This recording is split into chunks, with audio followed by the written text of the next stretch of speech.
Hello YouTube. It is Burbazooka. Top tips for getting rid of bad smells in cars. Most drivers spend an average of more than 17,600 minutes per wheel each year, which simply shows that somehow our cars are a continuation of our homes.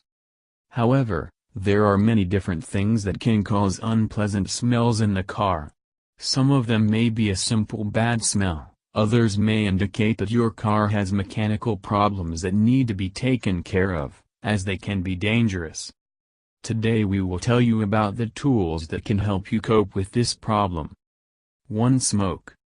Cigarette smoke can be very unpleasant, since it can be everywhere.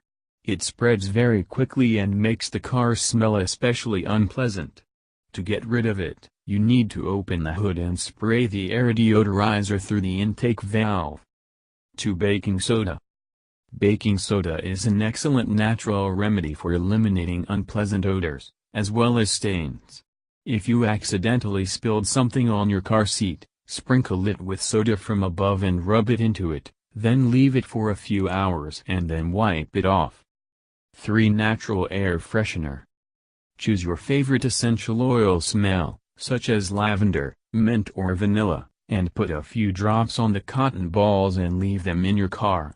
If you like the smell of freshly made coffee, you can store a container of ground coffee in it. Thank you for your time and attention listening to me. Don't forget to hit the like button and subscribe to our channel. You can also click the bell sign to be informed about new videos. Have a great day.